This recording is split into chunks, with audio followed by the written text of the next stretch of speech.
नमस्कार साथियों, मैं डॉक्टर राधाकृष्ण इजी सॉल्यूशन पे आपका बहुत बहुत स्वागत है।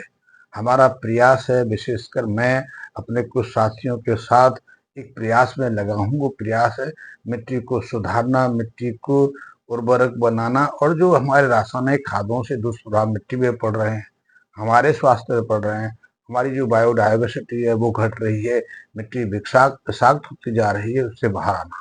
और आप भी यदि जैविक खेती में रुचि रखते हैं, प्राकृतिक तरीके से खेती करना चाहते हैं, रासायनिक खादों के प्रकोप से अपने को और परिवार को, समाज को बचाना चाहते हैं और इस मिशन से जुड़ना चाहते हैं, तो ये वीडियो आपके लिए है।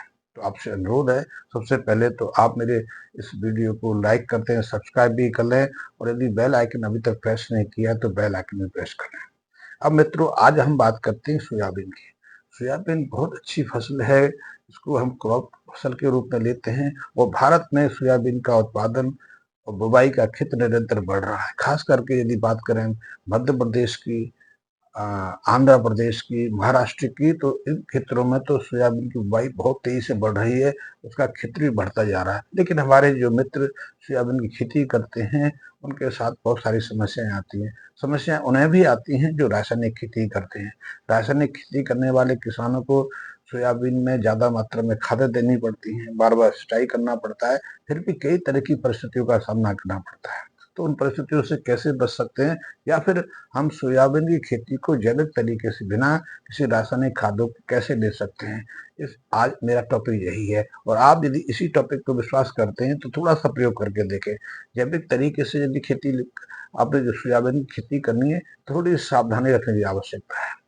आप शुरू में चाहो तो आप जो नाइट्रोजन के लिए, फास्फोरस के लिए, पोटासियम के लिए, या यूरिया, डीएपी का प्रयोग करते हैं, तो आप उसको भी जारी रख सकते हैं यदि आपको संशय है, डर है। लेकिन मैं तो आपसे अनुरोध करता रहता हूँ, आप 10 एकड़ में, 15 एकड़ में, 5 एकड़ में सोयाबीन की फसल लेते हैं, तो आप अपने जो जितने में लेते हैं लेते रहो। मैं तो कहता हूँ कि आप छोटा सा प्रयोग करके देखें।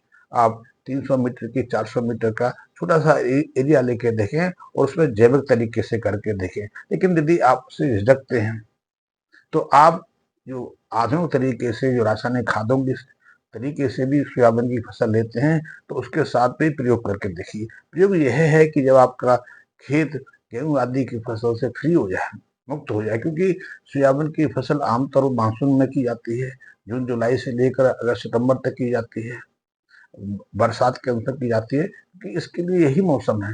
एक तो मिट्टी ऐसी हो जिसमें जल निकासी होता रहे, पानी भरे ना, क्योंकि पानी भरने से जड़ों को रोग लग जाता है और सोयाबीन की उत्पादकता को प्रभावित करता है।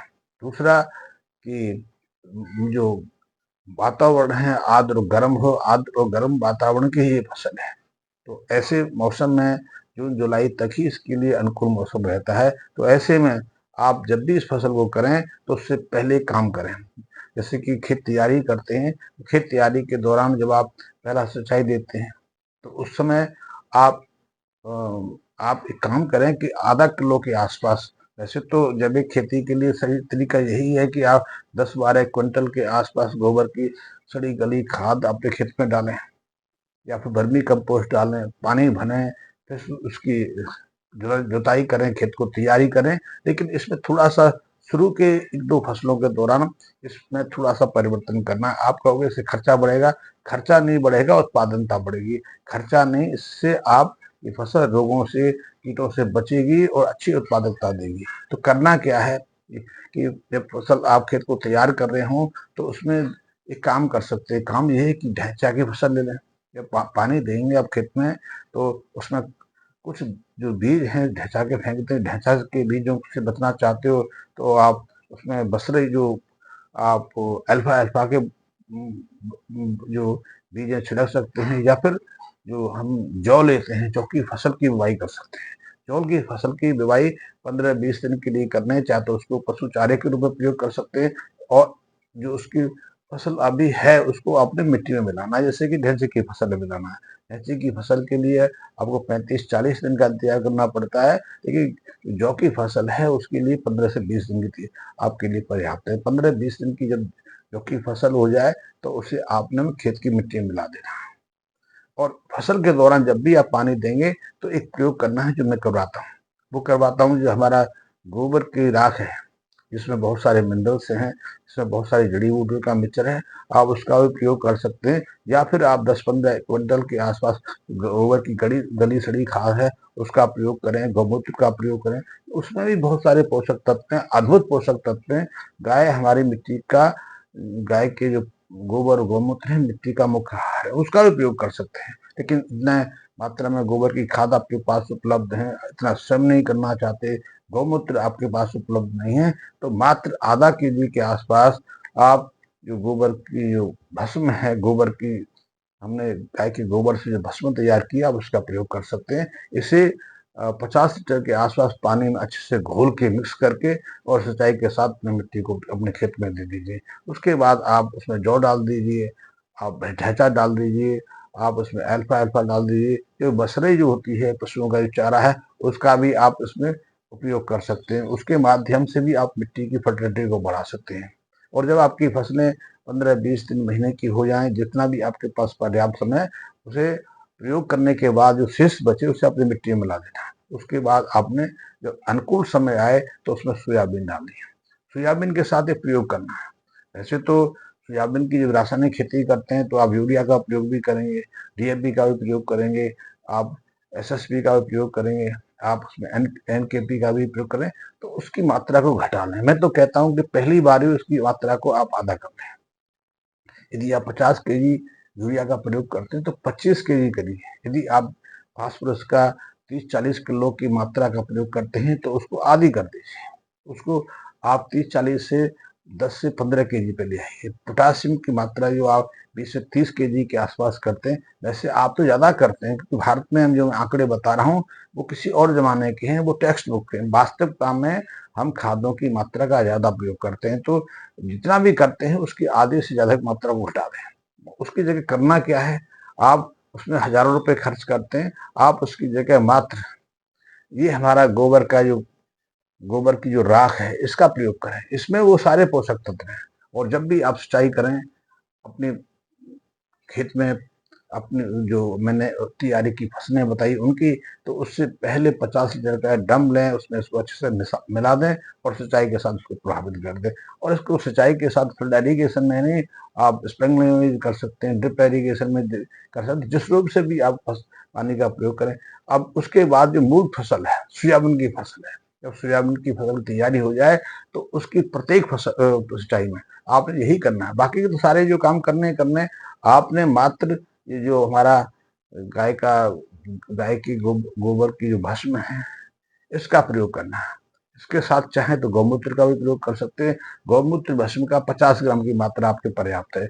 आप जो ड्रम 50 लीटर के लेंगे, 50 लीटर पानी उसमें लेंगे, तो आपने कम से कम 250 से 300 केजी ग्राम के आसपास इस गोबर भस्म को लेना है। मात्र 250 ग्राम से 300 ग्राम के आसपास उसको घोलेंगे, अच्छे से मिलाएंगे। उसमें 50 ग्राम के आसपास गोबर मूत्र जो घनसत्व है, गौमूत्र का जो घनसत्व है, जो क्षार है, वो मिलाना है और उसको सिंचाई के माध्यम से देना है। सोयाबीन की फसल 90 से 120 दिन के आसपास की रहती है, उसमें 3-4 सिंचाई तो करते ही करते हैं। कई बार ज़्यादा सिंचाई हो जाती है या बारिश हो जाती है, तो बारिश के साथ भी, बारिश के बाद भी इसको डाल सकते हैं। बारिश का पानी यदि आपके खेतों में खड़ा हुआ है तो उस समय भी इसको छिड़क सकते हैं, या यहाँ से पानी का प्रवाह खेतों में जा रहा है तो बात तब भी डाल सकते हैं। इससे क्या होगा, इससे ये होगा कि मिट्टी की जो पोषकता है वो बढ़ेगी, मिट्टी का जो बैक्टीरिया जो मूवमेंट है, जो आपकी मिट्टी के जो जीवाणु हैं उनकी सक्रियता बढ़ेगी। और यदि जीवाणु सक्रिय हो जाए, मिट्टी में कार्बनिक तत्व हो, तो फिर किसी चीज की जरूरत ही नहीं है। तो हमारे जो जीवाणु हैं, हमारे जो सूक्ष्म जीव हैं, वही अद्भुत काम करते हैं। मिट्टी के मूल जीवन वही है। जिस मिट्टी में पर्याप्त संख्या में जीवाणु सक्रिय हैं, उसको किसी भी चीज की आवश्यकता नहीं। हाँ, ये अवश्य है, क्योंकि हम अब कॉमर्शियल फार्मर हो गए हैं। हम 1-2 फसल नहीं, हम 3 से 4 फसल लेने लगे हैं। हर तरह की फसल लेते हैं, अपने खेतों को खाली नहीं रखते और पोषक के रूप में उसे कुछ देते नहीं। हमने फसल अवशिष्ट देना भी बंद कर दिया है। तो हमारी मिट्टी को भी आहार के रूप में कुछ चाहिए। जैसे कि हम दिन में 2 बार खाते थे, आजकल हम दिन में 3 से 5 बार खाने लगे हैं। नाश्ता अलग लेते हैं, दिन में 2 बार अल्पाहार भी लेते हैं, 2 खाने भी लेते हैं, और उसके बावजूद भी फल ले लेते हैं, कभी जूस ले लेते हैं, कभी कुछ चीज़। तो हमें हमारे शरीर को भी जिंदा रहने के लिए, सक्रिय रहने के लिए कुछ पोषक तत्वों की जरूरत होती है। वही हमारी मिट्टी के लिए, हमारी धरती के लिए। धरती को भी पोषक आहारों की आवश्यकता है। उसकी पोषकता पूरी करने के लिए हम खादों का मदद कर लेते हैं। ये खाद हमारे लिए विषाक्त है, मिट्टी की फर्टिलिटी को खराब कर देते हैं, मिट्टी की संरचना पर कुराघात डालते हैं। तो उससे बचने के लिए हमने सॉल्यूशन निकाला है। वैसे तो वास्तविक मिट्टी का जो भोजन है वो गोबर की खाद है, गोबर गाय का मूत्र है। यदि आपके पास पर्याप्त मात्रा में वो है तो उसका प्रयोग करें, फिर इसकी आवश्यकता नहीं। मैं ये नहीं कि इसको इसी यही सबसे बड़ा पोषक है ना। यदि आपके पास गाय के गोबर का अच्छा सड़ा गला खाद है, उससे उत्तम कुछ भी नहीं है, क्योंकि उसमें हर तरह के पोषकता आ जाती है।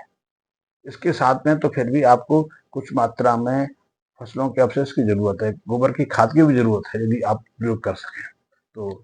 आपने सिर्फ इतना प्रयोग करना है और आप देखेंगे कि आपकी फसल की उत्पादकता है बिना खाद की डाले, खाद की मात्रा कम किए उत्पादकता में निरंतर वृद्धि होती जाएगी। सोयाबीन के बाद जो असली अगली फसल अपने खेतों में लेंगे, उसकी भी आप जो ग्रोथ देखोगे, उसकी पत्तियां देखोगे, उसकी शाखाएं देखोगे, उसकी वृद्धि देखोगे, उसकी उत्पादकता देखोगे, आपको पिछली फसल की तुलना में 30 से 40% ज्यादा मिलेगी। सबसे बड़ी चीज तो है कि इसके निरंतर प्रयोग से मिट्टी की संरचना बदलनी शुरू हो जाती है। मिट्टी की जो जीवांतता है, मिट्टी के जो माइक्रोब्स हैं वो बढ़ते हैं, कॉकरोच आ जाते, अर्थवर्म आ जाते हैं, घुघरेल आ जाते हैं, तितलियां आ जाती हैं, मेंढक तक आने शुरू हो जाते हैं। जिस मिट्टी में इस पानी के स्रोत में मिट्टी अदरक सॉरी मेंढक रहते हैं, वो कई तरह की बीमारियों से हमारी फसलों को बचाती है।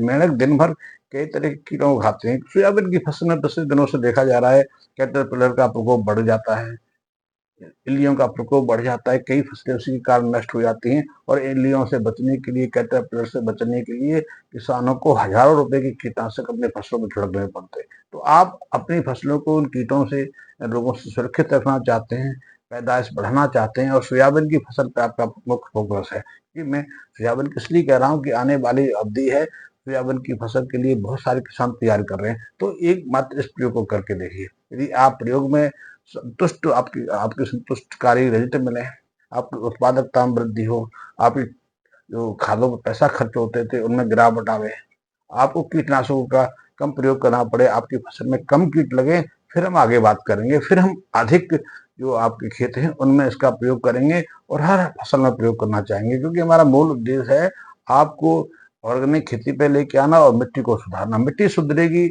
हमारा स्वास्थ्य सुधरेगा, मिट्टी सुधरेगी, आपका खर्चा बचेगा, मिट्टी सुधरेगी तो आपकी स्थिति, आर्थिक स्थिति में मजबूती आएगी। तो छोटा सा प्रयोग है जो मित्र मेरे सोयाबीन के करते हैं, उसको करके देखें, आपको निश्चित रूप से बहुत अच्छे परिणाम मिलेंगे। मेरे लिए कोई प्रश्न है, कोई शंका आप उसके संबंध में रखते हैं, कोई जानकारी लेना चाहते हैं तो निसंकोच मुझसे संपर्क कर सकते हैं।